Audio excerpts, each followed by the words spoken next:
Assalamualaikum warahmatullahi wabarakatuh.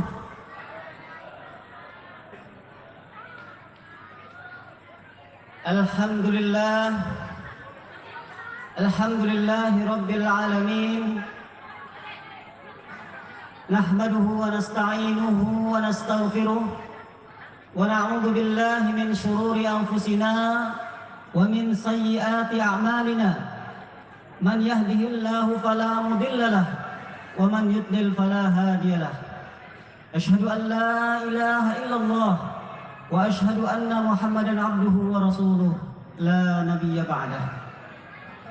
Yang sama-sama kita muliakan Bapak Pimpinan Pondok Pesantren Gema Insan Cendekia, yang sama-sama kita muliakan Ibu Ketua Yayasan, Bapak KUA, Bapak Camat, Bapak Kapolsek, dan seluruh jamaah yang dimuliakan Allah Subhanahu wa Ta'ala.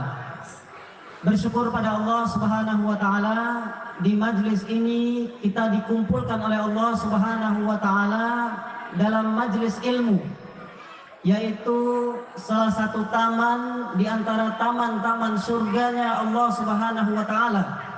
Karena Rasulullah Shallallahu Alaihi Wasallam bersabda, jikalau kalian berjalan di muka bumi dan melihat taman surga, maka singgahlah. Nah, inilah kita taman surga, diantaranya yakni pada kegiatan malam hari ini. Hadirin jamaah yang dirahmati Allah Subhanahu wa Ta'ala, apakah itu sanad? Apakah itu Al-Quran? Apakah itu hadis? Apakah itu kitab tajwid dan sebagainya? Inilah yang akan kita pelajari dan akan kita sampaikan pada majelis ilmu kali ini.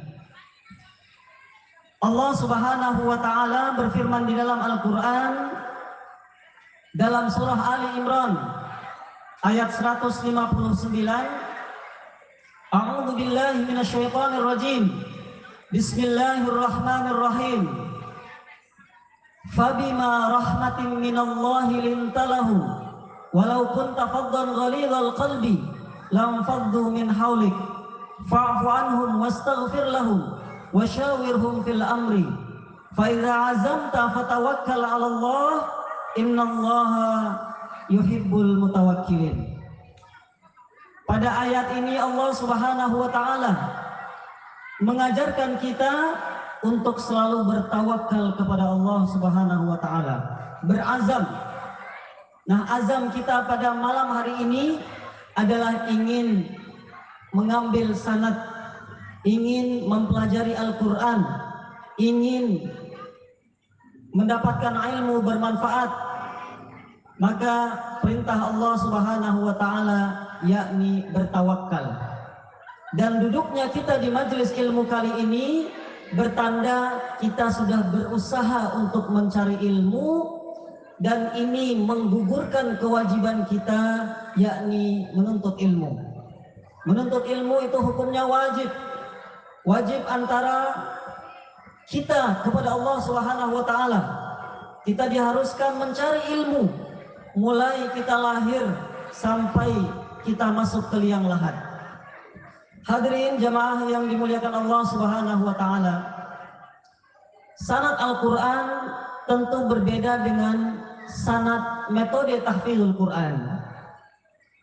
Sanad Al-Quran tentu sumbernya adalah Allah Azza wa Jalla.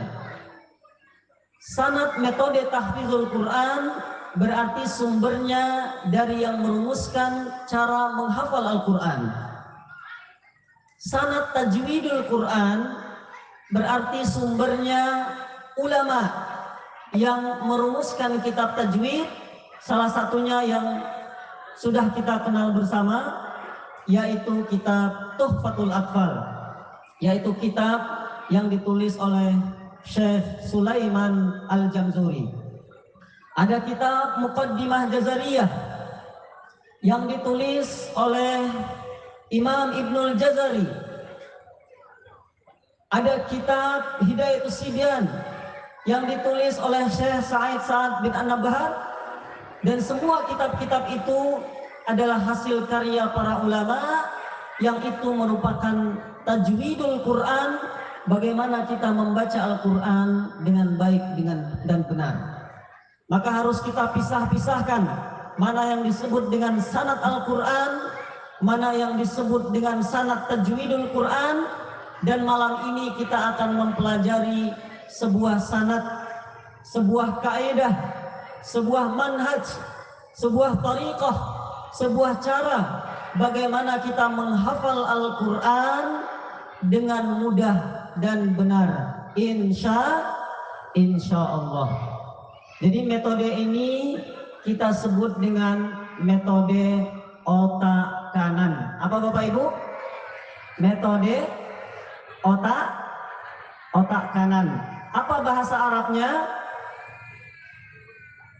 Bid-dimagil aiman. At-tariqah bid-dimagil aiman. Manhaju tahfidil Quran bid-dimagil aiman. Yaitu cara kita menghafal Al-Quran dengan metode otak kanan, yakni panduan bina prestasi insani, yang ini merupakan sebuah sanad yang akan kita sampaikan pada malam hari ini. Langsung pada malam hari ini kita mempraktekannya, dan pada malam hari ini kita juga langsung mengamalkannya sesuai yang diarahkan oleh Rasulullah Sallallahu Alaihi Wasallam. Bagaimana cara kita menghafal Al-Quran dengan otak kanan? Yang pertama, kita memakai seni. Maka tidak salah ketika ada pesantren tahfizul Quran, di situ dipelajari seni. Karena seni ternyata itu adalah instrumen otak kanan. Seni itu merupakan keindahan. Innallaha jamil yuhibbul jamal. Allah itu indah dan menyukai keindahan. Maka ketika kita membaca Al-Quran, ketika kita ingin menghafal Al-Quran, maka kita harus memperindah suara kita. Dan ini perintah dari Rasulullah Sallallahu Alaihi Wasallam. Zayyinul Qur'ana bi aswatikum. Perbaguslah suaramu, perbaguslah suara kalian, kata Rasulullah Sallallahu Alaihi Wasallam ketika membaca Al-Quran. Maka ini prinsipnya sama, yakni prinsip seni. Bagaimana prakteknya? Kita lihat metodenya. Yang pertama disebut dengan al-azam. Ikuti saya semuanya. Al-azam. Yaqra. Talqin. Jadi ini 3 konsep kita menghafal Al-Quran. Yaitu konsep yang pertama, konsep al-azam. Kita harus punya niat. Kita harus punya keinginan yang gigih untuk mau hafal Quran. Boleh 1 hari 1 juz. Sanggup insya Allah? Boleh 1 juz 2 pekan. Boleh 1 juz 1 bulan. Sesuai dengan azam kita, sesuai dengan niat kita, yakni menghafal Al-Quran. Al-azam ini kita ambil dari Al-Quranul Karim pada surah Ali Imran ayat 159. A'udzu billahi minasyaitonir rajim. Bismillahirrahmanirrahim. Fa idza azamta fatawakkal 'ala Allah. Kalau punya azam, maka bertawakallah pada Allah. Tapi sebelum kita bertawakal, kita harus berusaha menghafal Al-Quran. Bagaimana caranya? Yang kedua yaitu kita sebut dengan yaqra. Kita harus tahu apa keistimewaannya kita membaca dan menghafal Al-Quran. Dalam sebuah hadis yang diriwayatkan oleh Abu Umamah, bahwasanya Rasulullah Sallallahu Alaihi Wasallam bersabda, barang siapa yang membaca Al-Quran, sesungguhnya perintah Rasulullah kepada kita untuk membaca Al-Quran itu akan membuahkan syafaat. Iqra'ul Quran fa innahu ya'ti yaumal qiyamah syafi'an li ashabihi. Bacalah Al-Quran, karena sesungguhnya Al-Quran itu akan datang kepadamu, akan jadi syafaat bagimu, tentu bagi orang-orang yang menjadi sahabat Al-Quran. Siapakah sahabat Al-Quran?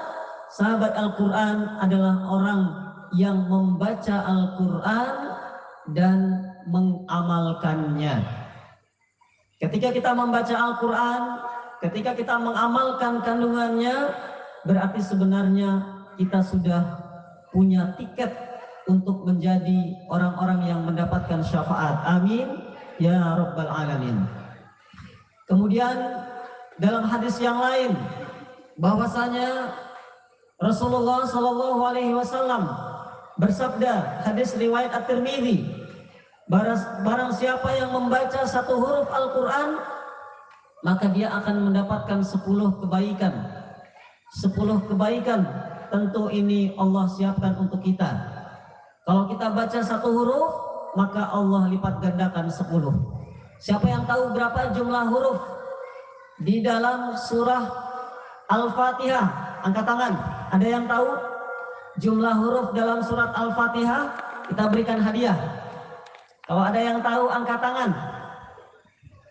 Jumlah huruf dalam surah Al-Fatihah terlalu banyak, Ustaz, dalam kalimat Bismillahirrahmanirrahim.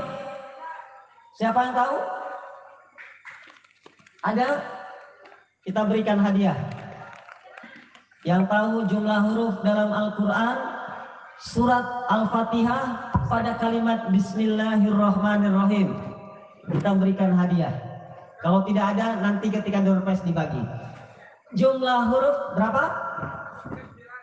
39. Barakallahu fikum. Nanti hadiahnya nanti saja, belum tepat. Yang benar adalah 19 huruf. Dalam kalimat Bismillahirrahmanirrahim, di situ ada 19 huruf.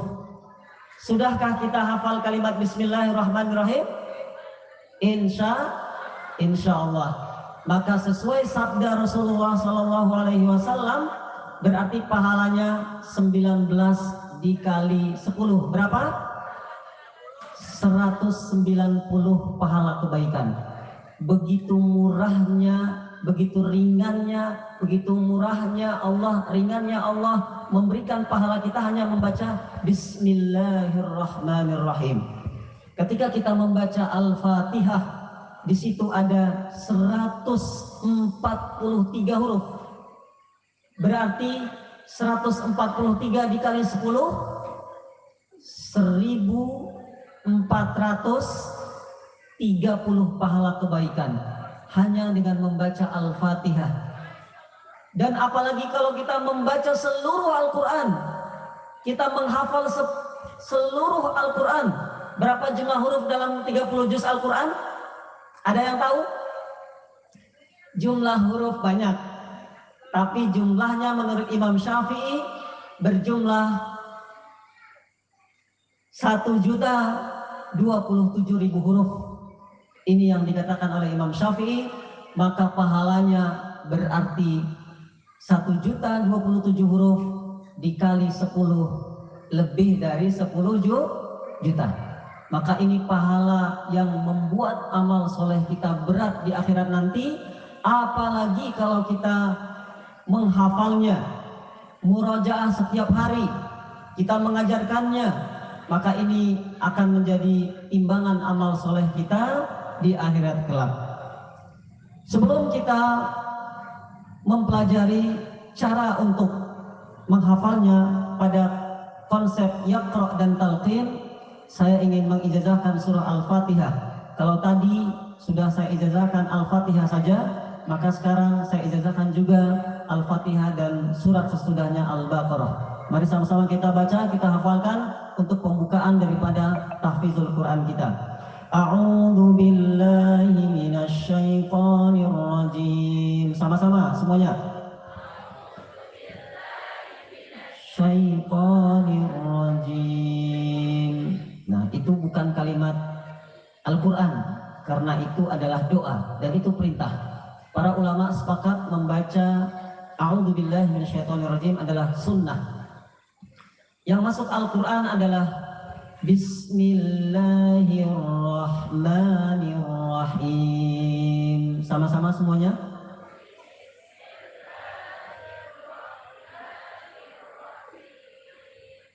Itu ayat yang pertama. Kalau sudah hafal berarti kita cukup membacanya sekali. Nanti ketika kita membaca sebuah ayat yang mana kita belum hafal, kita membacanya 5 kali. Ini konsepnya. Kemudian kita tutup Quran kita nanti ketika di rumah menghafal secara mandiri. Sekarang kita menghafal bersama-sama. Kemudian nanti kita murojaah sehingga pahala akan mengalir untuk kita semuanya. Amin ya rabbal alamin. Ayat yang kedua, menurut Imam Hafiz, yang sanad ini sampai kepada Rasulullah SAW, yang membacanya, yang menyimak suara saya, insya Allah mendapatkan sanad samai, mendengarkan. Syukur bisa membaca bersama-sama, syukur bisa menghafalnya, dan kita lanjutkan beberapa ayat pada surah Al-Baqarah. Ayat yang kedua, tadi bismillah, kita ulangi ya supaya mantap, supaya pahalanya double. Bismillahirrahmanirrahim. 1, 2, 3.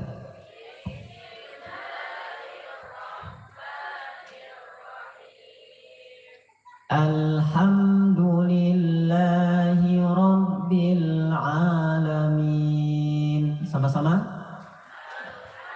Alhamdulillahi rabbil alamin. Ayat yang ketiga, Ar-Rahmanir-Rahim. Sama-sama.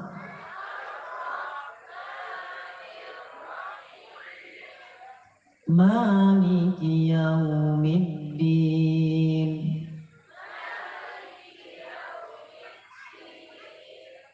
Iyyaka na'budu wa iyyaka nasta'in. Budu wa iyyaka nasta'in. Ihdinas siratal mustaqim.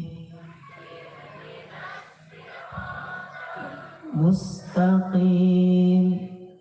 Ayat terakhir, Siratal ladzina an'amta 'alaihim ghairil maghdubi 'alaihim waladdallin. Sama-sama. Siratal ladzina an'amta 'alaihim ghairil maghdubi 'alaihim waladdallin.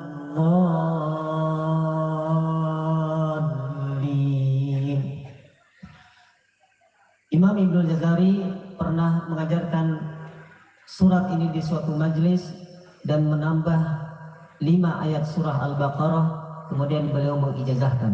Maka kita tiru kebiasaan Imam Ibnu Jazari. Beliau dalam sebuah perjalanan pernah mengijazahkan Al-Quran, maka saya akan meniru beliau, yaitu bacaan riwayat Imam Hafiz. Imam Hafiz siapa ini? Dari siapa? Beliau dari gurunya Imam Asim.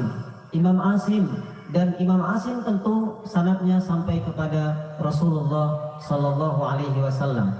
Maka kita lengkapi, kita hafalkan sekaligus surat Al-Baqarah 5 ayat yang pertama. Sebelum kita lanjutkan, saya ijazahkan dulu surah Al-Fatihah ini. Ajastukum surah Al-Fatihah biriwayati Hafiz an Asim, qiraah Simaiyah. Silakan semuanya jawab qabiltu. Alhamdulillah, barakallahu fikum. Ini ijazah yang sah yang saya ambil sanad ini dari guru-guru saya yang berjarak saya dengan Rasulullah Sallallahu Alaihi Wasallam 29 generasi.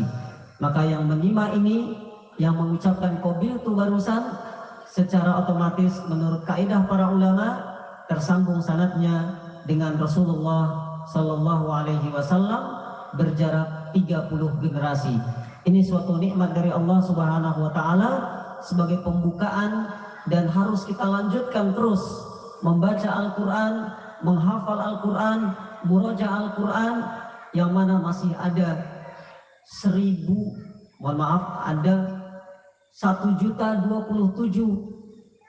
huruf lagi yang belum kita baca. Ini PR, harus kita baca, harus kita hafal, dan kita niatkan. Mudah-mudahan Allah Subhanahu wa Ta'ala memudahkan kita untuk menghafalnya. Amin ya Rabbal Alamin. Selanjutnya 5 ayat lagi surah Al-Baqarah, dan mudah-mudahan kita bisa menghafalnya dengan metode ini, yaitu bid-dimagil aiman, yaitu konsep metode otak kanan. Apa konsepnya? Yakni kita menggunakan otak kanan. Otak kanan itu prinsipnya pertama seni, dengan memperbagus suara kita. Prinsip yang kedua boleh dengan gerakan-gerakan tangan, boleh dengan ingatan emosional, boleh dengan ilustrasi, boleh dengan kita membuat warna pada Al-Quran kita, karena otak kanan kita ini suka keindahan. Tetapi otak kiri kita biasanya suka yang monoton, makanya kita sering hafal 10 ayat, lupanya 20 ayat. Pernah seperti itu? Hafalnya malam ini 10 ayat, lupanya 20 ayat. Nah, ini otak kiri. Nah, dengan kita menggunakan otak kanan, mudah-mudahan lebih istiqomah, lebih mutqin, dan alhamdulillah sudah banyak yang memakai metode ini. Saya hampir tiap tahun memperkenalkan metode ini di Masjid Istiqlal, dan alhamdulillah dari semua lembaga pendidikan yang telah memakai metode ini merasakan manfaatnya. Ada yang sudah dimudahkan oleh Allah, bukan saya yang memudahkan tapi Allah Subhanahu wa Ta'ala. Ada yang sudah menyetor hafalan kepada saya 30 juz, ada yang sudah 1 juz, ada yang telah mendapatkan sanad dari saya, baik bacaan maupun hafalan, dan ternyata metode ini insya Allah dengan rahmat Allah Subhanahu wa Ta'ala akan saya ijazahkan di majelis ini juga, yaitu sanad metode tahfizul Quran, yang ini langsung kepada penulisnya. Siapa penulisnya? Ya, siapa lain lagi kecuali kami sendiri. Nah, karena ini metode berbeda dengan Al-Quran. Kalau Al-Quran sanadnya, sumbernya adalah Allah Azza wa Jalla, yang diajarkan oleh Rasulullah SAW. Kalau kitab tajwid, misalkan Tuhfatul Atfal, itu sumbernya adalah Imam Sulaiman Al-Jamzuri. Banyak sekali kitab-kitab metode, ada tilawati, ada kiroati, ada metode ikro dan sebagainya. Ini semua sanadnya kepada yang menulis kitab tersebut. Dan ini adalah sanad yang ali, yang tidak ada perantara antara saya dengan Bapak Ibu semuanya, tidak ada perantara. Kalau kita belajar kitab Syekh Sulaiman Al-Jamzuri, maka perantaranya sudah banyak sekali karena beliau sudah meninggal. Dan ketika kita membaca sebuah kitab yang ditulis oleh ulama, misalkan Syekh Wahbah Zuhaili, sebenarnya kita sudah tersambung keilmuan kita kepada beliau. Baik Bapak Ibu yang dirahmati Allah Subhanahu wa Ta'ala, kita lanjutkan surah Al-Baqarah. Imam Ibnul Jazari pernah mengajarkan 5 bahkan 10 ayat surat ini, membaca secara jamaah, dibaca oleh Imam Ibnul Jazari, diajarkan kepada jamaah beliau di suatu majlis. Ketika kita niat untuk sanad bacaan, berarti kita sebut dengan bin nazar. Apa Bapak Ibu? Bin nazar, melihat. Tapi kalau sanad hafalan berarti bil ghaib. Bil ghaib itu berarti tidak melihat. Ghaib itu artinya tidak nampak. Tidak nampak ya berarti kita tutup Qur'annya. Dan ini ada ternyata dalam konsep tahfidzul Quran. Pertama adalah kita dengan melihat, dan ini disebut dengan yaqra. Saya menamakannya yaqra. Dan nanti ketika bil ghaib, tanpa melihat mushaf, itu disebut dengan talqin atau bil ghaib. Kita tidak melihat. Misalkan Bapak Ibu nanti di rumah pulang dari majelis ini coba praktekkan. Saya tidak lama-lama, saya hanya mencontohkan metodenya, mempraktekkan metodenya. Nanti Bapak Ibu sendiri yang mengamalkan, Bapak Ibu sendiri nanti yang mengajarkan, karena Bapak Ibu dapat sanadnya sekarang ini, yaitu sanad metode tahfidzul Quran, manhaju al-kaifiyah fi fi tahfidil Quran yang kita sebut dengan ad-dimag al-aiman. Ad-dimag itu artinya otak. Kanan itu otak kanan. Ini sudah ada terjemahannya. Saya tulis dengan berbahasa Arab dan sudah saya terjemahkan dan telah dipelajari di berbagai negara, dan salah satunya menjadi referensi beberapa lembaga pendidikan yang menggunakan metode ini. Apa isinya? Kesimpulannya adalah yaqra. Rasulullah SAW pernah bersabda, "Man arada an yatakallama ma'allah falyaqra al-Qur'an." Siapa yang tahu artinya? Siapa yang ingin berbicara dengan Allah Subhanahu wa taala, maka hendaklah dia yaqra al-Qur'an. Apa Bapak Ibu? Yaqra. Yaqra itu dari qara'a. Sama-sama ikuti saya. Qara'a yaqra'u. Artinya membaca. Jadi sebenarnya kalau kita mau hafal Quran, itu kita baca dulu. Ini ada sedikit kekeliruan metode yang klasik ini, yang konvensional, itu langsung hafal. Sebenarnya kita diperintahkan oleh Rasul membaca dulu. Nah, maka dalam metode ini kita membaca 5 kali. Berapa kali Bapak Ibu? 5 kali. Kita tidak boleh sombong. Kita harus tawadhu depan Allah. Ya Allah, saya ingin menghafal 5 ayat ini. Ya Allah, saya ingin menghafal 10 ayat ini. Ya Allah, saya ingin menghafal seluruh Al-Quran ini. Maka konsep tawadhu di hadapan Allah. Kalau kita belajar kepada seorang guru, kita tawadhu kepada guru kita. Ketika kita sedang menghormati Al-Quran, kita baca. Karena mata ini adalah sumber informasi ke otak kita. Ketika mata kita melihat huruf-huruf Al-Quran, sebenarnya kita sudah mulai menghafal. Nah, kita praktekkan. Bismillahirrahmanirrahim. Sama-sama. 1, 2, 3. Manirrahim. Nah, kita masuk ayat yang pertama. Alif Lam Mim. Perhatikan kaidah tajwidnya. Karena kalau kita menghafal sebuah ayat, keliru tajwidnya, nanti pahalanya berkurang. Jadi kita nanti kalau bacanya ya tata, itu nanti pahalanya hanya dapat 2 pahala saja. Tapi kalau kita mau menjadi sahabat Al-Quran yang mendapatkan keistimewaan, dikumpulkan oleh Allah dalam surga, diberikan syafaat, itu harus kita punya niat menjadi orang-orang yang mempunyai keseriusan dalam belajar Al-Quran. Al-mahiru bil Qur'ani ma'as safaratil kiramil bararah. Maka pastikan tidak ada salah dalam tajwid itu. Alif Lam Mim, lamnya 6 harokat, bertemu dengan huruf mim 6 harokat, dan di situ diberikan jedanya 2 harokat. Alif Lam Mim. Sama-sama. Alif Lam Mim. Ayat yang kedua. Dzalikal kitabu la raiba fihi hudan lil muttaqin. Sama-sama semuanya. 1, 2, 3.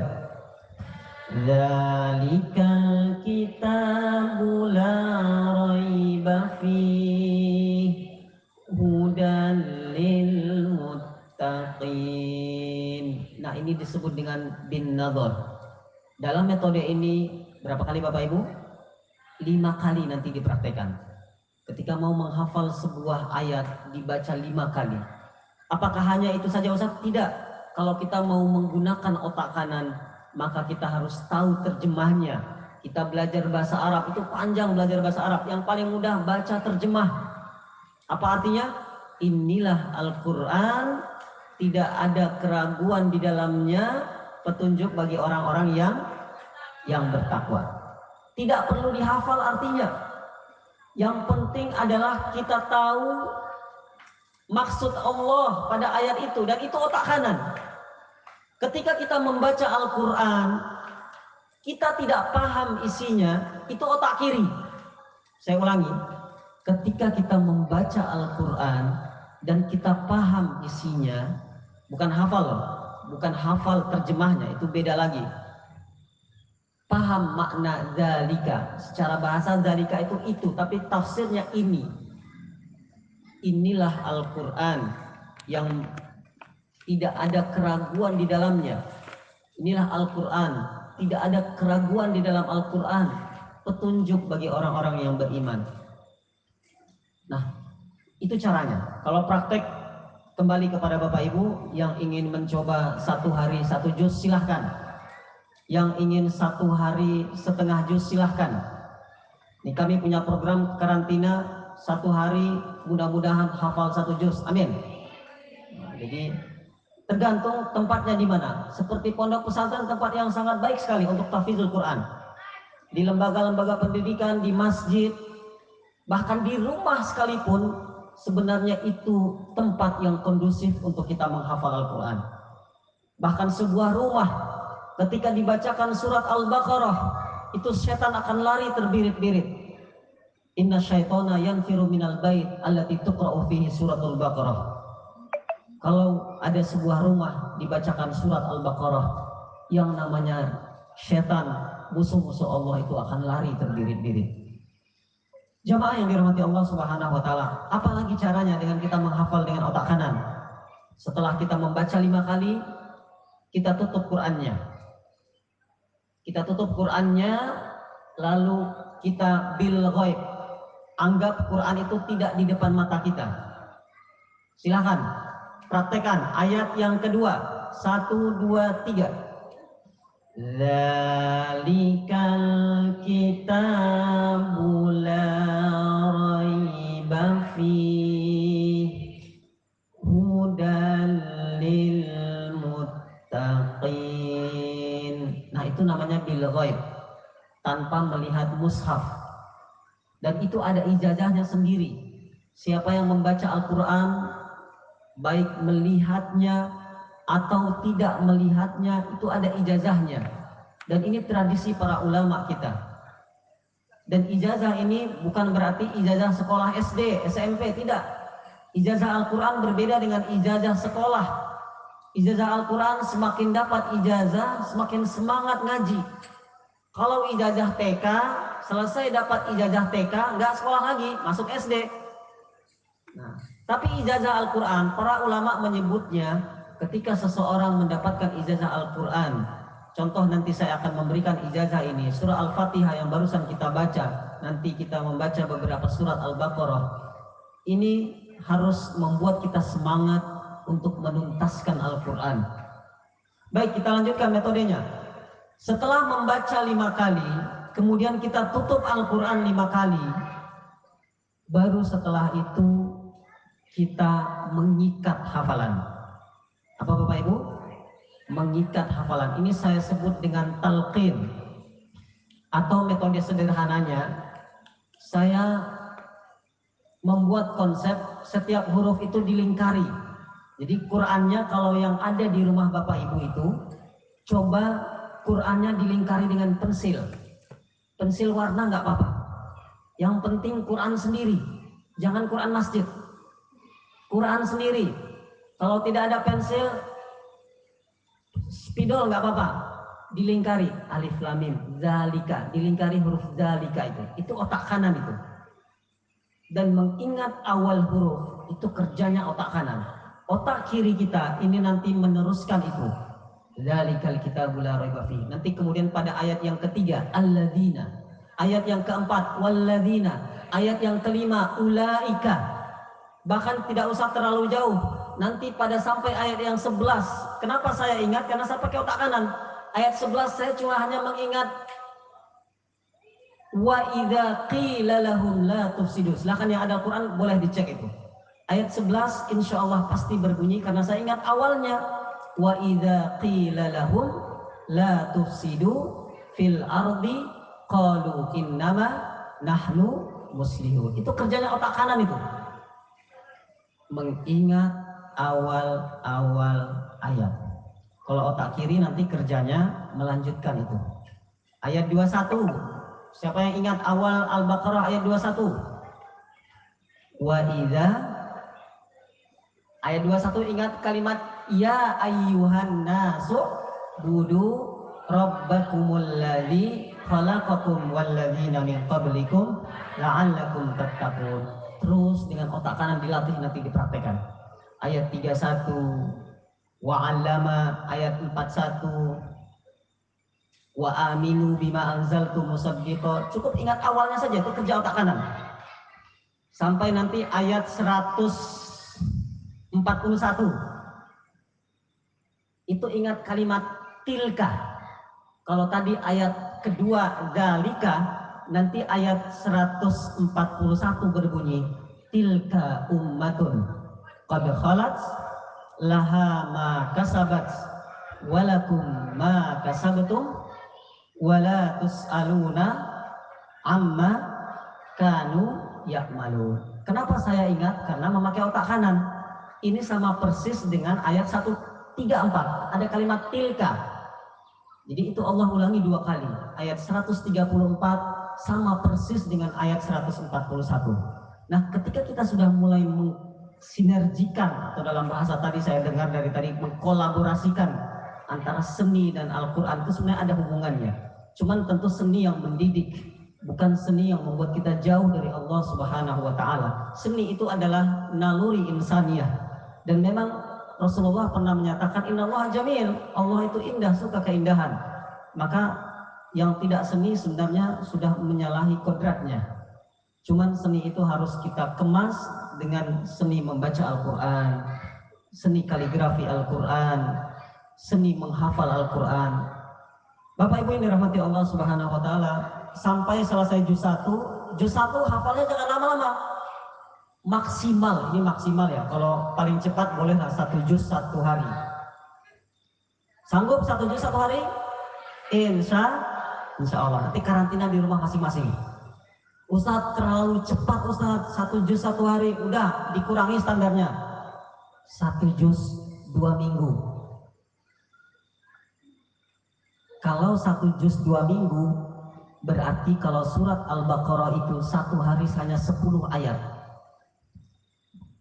1 hari 10 ayat. Kalau nggak bisa juga, berarti Bapak Ibu tidak punya cita-cita menghafal Al-Quran. 1 hari 10 ayat. Kita sekali duduk ini saja sudah 2 ayat itu. Kalau kita memakai perantara sholat, subuh hafal 2 ayat, setelah duhur hafal 2 ayat, setelah asar hafal 2 ayat, setelah maghrib hafal 2 ayat, setelah isya hafal 2 ayat. Kira-kira ringan atau berat? Ringan. Kalau tidak bisa 1 juz 1 hari, coba 1 hari 10 ayat. Maka dengan izin Allah Ta'ala, 1 pekan 7 hari itu, 7 kali 10 berapa? 70. 14 2 pekan, 14 dikali 10, 140. Insya Allah saya jamin, siapa yang hafal 140 ayat, dia selesai juz 1 itu. Kalau kita mau serius ingin dekat dengan Allah Subhanahu wa Ta'ala, kita menjadi ahlul jannah, ahlul Quran, ingin menjadi sahabat Al-Quran, ingin mendapatkan syafaat Al-Quran ketika kita berada di alam kubur kita, maka kita pasang niat dari sekarang, ya Allah, saya ingin meluangkan waktu 5 menit saja setelah sholat, setelah berzikir, bukalah Al-Quran, hafalah Al-Quran 2 ayat saja, maka juz 1 itu akan selesai 2 pekan. Insya Allah. Masuk nanti juz 2, saya qul sufaha'u minan nas. Ingat saja awal-awalnya. Juz 3 nanti ada tilkar rusulu faddalna ba'dahum ala ba'd. Kemudian nanti juz 4, juz 5, juz 6, sampai nanti juz 18 qad aflahal mu'minun, sampai nanti juz 29 tabarok. Dan ketika sudah sampai di penghujung juz amma, nanti ketika sudah sampai di An-Nas, itu ada nikmat yang luar biasa, yaitu nikmat kita telah menyelesaikan hafalan kita. Bapak Ibu yang dirahmati Allah Subhanahu wa Ta'ala, ada rumusnya sebenarnya. Kalau kita mau istiqomah, insya Allah Allah akan bantu kita. Kita praktekkan langsung, teori mungkin bisa dibaca sendiri, dilihat di YouTube saya, di Roni Al-Gontori. Sekarang kita fokus praktek saja. A'udzu billahi minasyaitonir rajim. Dan praktek ini di penghujung ini, mudah-mudahan semuanya bisa mempraktekannya. Saya berikan sanadnya dan insya Allah tinggal dilanjutkan di rumah masing-masing. Kita membaca 5 ayat minimal. Dan kalau kita pakai konsep 2 pekan berarti satu hafal 2 ayat. Berarti tadi kita sudah hafal 2 ayat. Alif Lam Mim dengan Dalikal Kitabul La Raiba Fihi. Kita lanjutkan ayat yang ketiga. Alladzina yu'minuna bil ghaibi wa yuqimunas salata wa mimma razaqnahum yunfiqun. Sama-sama angkat suaranya. 1, 2, 3. Alladzina yu'minuna bil ghaibi wa yuqimunas salata wa mimma razaqnahum yunfiqun. Ini dihafal setelah sholat duhur. Besok pagi yang belum hafal ini juz 1, hafal 2 ayat Alif Lam Mim Dalika. Setelah sholat duhur hafalkan ayat 3 ini. Ayat yang keempat, ingat huruf waw. Walladzina yu'minuna bima unzila ilaika wa ma unzila min qablik. Sama-sama. Walladzina yu'minuna bima ilaika wa ma unzila min qablik wa bil akhirati hum yuqinun. Sama-sama. Wa bil akhirati hum yuqinun. Itu 5 menit insyaallah mudah. Karena tidak banyak-banyak amalan yang dicintai oleh Allah dan Rasulnya. Itu yang sedikit demi sedikit tapi rutin. Dan itu otak kanan. Ayat yang terakhir di 5 ayat ini kita hafal setelah asar. Ulaika ala hudam mir rabbihim wa ulaika humul muflihun. Sama-sama 1, 2, 3. Ulaika ala hudam mir rabbihim wa ulaika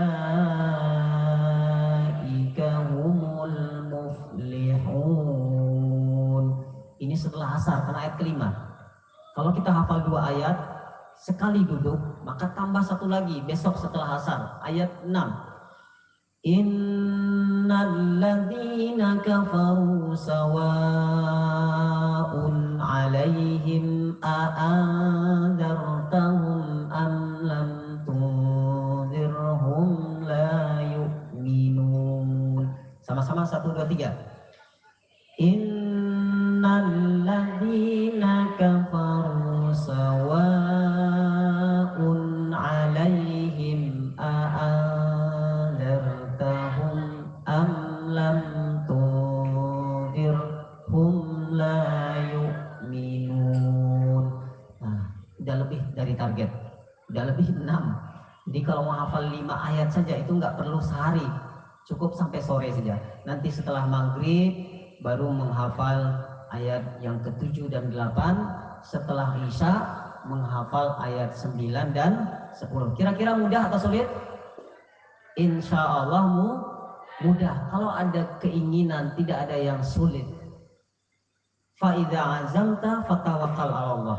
Dan konsep ini tidak usah berbelit-belit, cukup diamalkan saja, dipraktekkan, dan insya Allah Allah yang akan memudahkan. Sudah janji Allah, inna nahnu, Allah yang menurunkan Al-Quran, Allah yang akan menjaga Al-Quran melalui lisan kita. Dan sudah Allah permudah, yassarna, sungguh telah kami permudah Al-Quran untuk dihafal. Kalau masih ada yang merasa sulit, berarti mungkin bukan Qurannya sulit, tapi dirinya yang sulit. Dirinya yang sulit untuk mengembangkan niatnya, mengembangkan minatnya, mengoptimalkan daya ingatnya. Otak kiri, otak kanan, itulah hanya sekedar nama saja. Ya, penemu otak kanan itu ya, John Spray yang peraih Nobel itu. Sebenarnya Rasulullah SAW telah merumuskan otak kanan itu dengan mengajak para sahabat. Rasulullah itu pintar sekali ngajarnya. Para sahabat sekali duduk langsung hafal. Maka tidak di zaman sekarang ini susah hafal Quran. Mungkin karena ya pertama karena Rasulullah sudah tidak ada lagi, sudah jauh jarak kita dengan Rasulullah. Hanya kita yang selalu rajin di majelis ilmu, yang selalu membaca Al-Quran, tidak pernah lepas dengan Al-Quran. Itulah Allah akan memilih mereka menjadi sahabat Al-Quran. Mudah-mudahan kita semuanya menjadi sahabat Al-Quran. Amin ya rabbal alamin. Karena sudah baca Al-Fatihah, sudah baca Al-Baqarah, tidak ada salahnya saya ijazahkan sekaligus. Bismillahirrahmanirrahim. Silakan semuanya baca selawat. Allahumma sholli ala Sayyidina Muhammad wa ala ali Muhammad.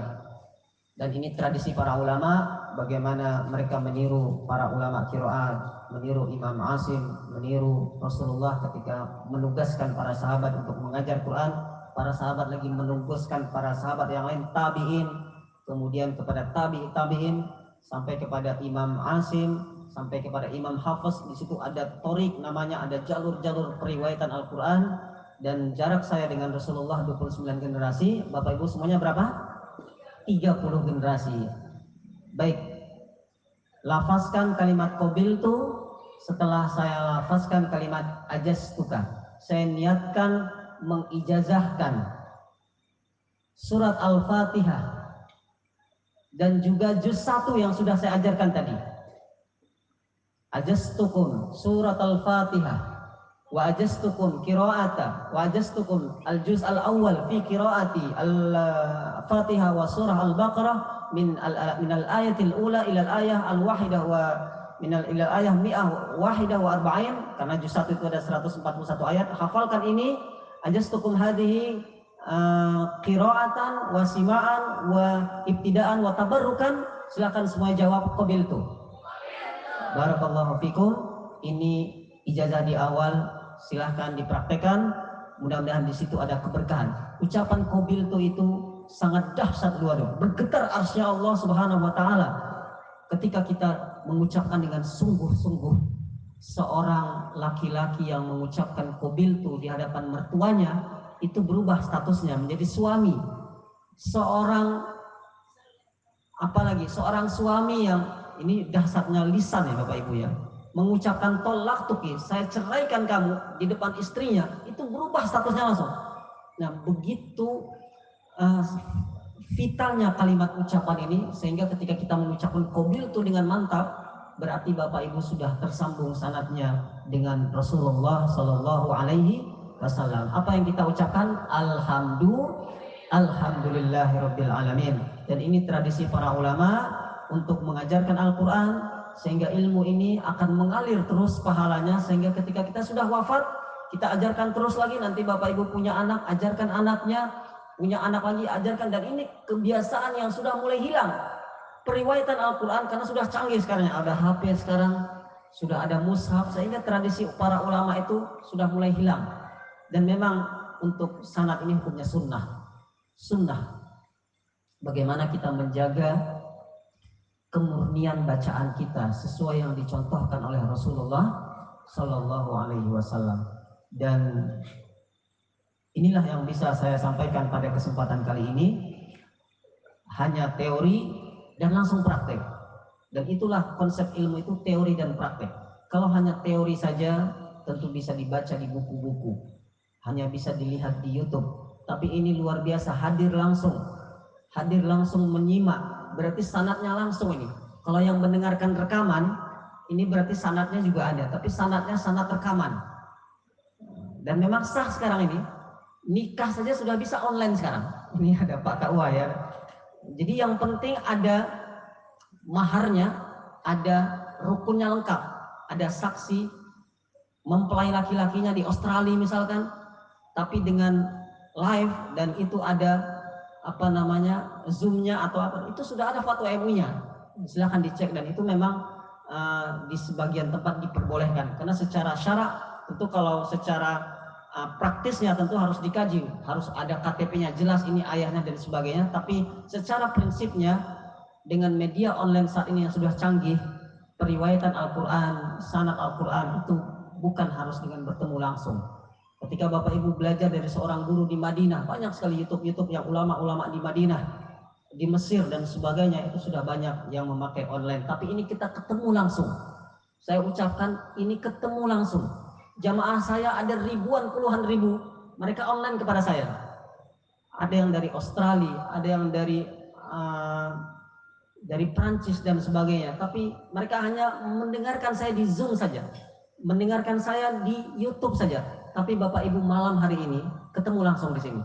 Ini adalah nikmat Allah, kita dikumpulkan di majelis ilmu kali ini langsung, dan barakallahu fikum, tidak ada nikmat yang kita ucapkan sebagai tanda syukur kita kecuali kita mengucapkan alhamdulillahirabbil alamin. Semoga setruman-setruman ini bisa nanti distrumkan kepada yang lainnya, apalagi di sini ada pimpinan pondok, ada guru tahfiz, ada pembina musyrifah tahfiz. Tadi sore sudah saya simak dan sudah ada tasmi dan sudah ada kitab tajwid yang sudah saya ijazahkan. Kembangkan terus, ajarkan lagi, kita hidupkan kembali sanad ini, ilmu yang sudah mulai hilang, kecuali orang-orang yang ingin serius menjaga orisinalitas ilmu. Karena banyak musuh-musuh Islam sekarang yang ingin mengubah Al-Quran, memasukkan Al-Quran. Dengan sanad ini kita tahu mana bacaan yang benar, mana bacaan yang palsu. Dan ada 7 bacaan qiraah sab'ah yang itu mutawatirah. Bahkan ada ulama mengatakan 10 qiraat. Ini semua adalah mutawatirah sampai kepada Rasulullah sallallahu alaihi wasallam. Ini saja yang bisa saya sampaikan. Yang ada lebihnya tentu itu dari Allah Subhanahu wa taala. Kalau yang kurang itu tentu dari saya pribadi masing-masing. Ini sebelum kita tutup dengan kafaratul majlis, untuk sanad tertulisnya ini saya berikan kepada pesantren yang nanti bisa melihat langsung yang aslinya, ini nanti boleh diterima oleh pimpinan pesantren setelah kajian ini. Dan mudah-mudahan kedepannya semakin banyak kita yang memperoleh sanad Al-Quran, membaca Al-Quran, menghafal Al-Quran, mengkaji kitab-kitab tajwid. Dan di penghujung ini saya ingin mengijazahkan supaya lengkap, bukan hanya Quran saja tapi ada hadis yang selalu kita pakai dalam sholat. Maksud saya setiap penghujung sholat, apa itu doanya? Allahumma a'inni ala dzikrika wa syukrika wa husni ibadatik. Ini hadis yang mau saya sanadkan malam ini juga sebagai penutup. Ini satu hadis yang kita ternyata membacanya tiap hari, tapi kita tidak pernah mendapatkan sanadnya. Padahal hadis itu sahih. Diperintahkan kita membacanya sebelum salam. Jadi Bapak Ibu ketika membaca tahiyat akhir, fil alamina innaka hamidum majid, itu disunahkan membaca itu. Allahumma a'inni ala dzikrika wa syukrika wa husni ibadatik. Ada ulama yang berpendapat bahwasanya membaca doa ini, Allahumma a'inni ala dzikrika wa syukrika wa husni ibadatik, setelah salam. Mana yang benar Ustaz? Masing-masing punya dalil dan boleh dipraktekkan semuanya. Mau sebelum salam, mau sesudah salam. Yang nggak benar itu nggak sholat. Nah itu yang nggak benar. Ini masalah khilafiyah. Tapi doa ini bukan bid'ah. Membaca doa Allahumma a'inni ala dzikrika wa syukrika wa husni ibadatik, di penghujung sholat kita, itu adalah perintah dan ada sanadnya. Saya ijazahkan hadis ini untuk Bapak Ibu semuanya. Hadis yang diriwayatkan oleh Mu'adz bin Jabal kepada para sahabatnya. Mu'adz bin Jabal mengajarkan lagi dari lisan Rasulullah. Rasulullah mengatakan, ya Mu'adz, usika wallahi la uhibbuka la tad'ana fi duburi kulli salatin taqul Allahumma a'inni ala dzikrika wa syukrika wa husni ibadatik. Semuanya jawab qabiltu, ajastukum hadzal hadis. Nah, jadi kalau hadis itu cukup dengar saja, itu sudah bagus hadisnya, sanadnya. Tapi kalau Quran tidak bisa, Quran kalau bisa dibacakan. Nah, itu bedanya Quran sama hadis. Kalau sanad hadis itu lebih bagus mendengarkan daripada mengucapkan. Kalau sanad hadis, mana yang lebih bagus Ustaz? Membacakan hadis kepada guru atau mendengarkan guru membaca hadis? Urutannya lebih bagus mendengarkan hadis. Tapi kalau Al-Quran, mana yang lebih bagus Ustaz? Lebih bagus membacakan kepada guru kita daripada guru kita yang ngaji. Nah, itu kebalikannya. Para ulama mengkategorikan al-afdoliyah, keutamaan Al-Quran dan hadis. Insya Allah bisa dipraktekkan di lembaga ini. Selamat kepada Ketua Yayasan dan pimpinan Pondok Pesantren. Tadi beliau mengatakan kepada saya, pernah ditanya MUI, dari mana sanadnya, hari ini sudah terjawab. Dari mana Pak? Dari Ustadz Roni Agantoro. Barakallahu fikum.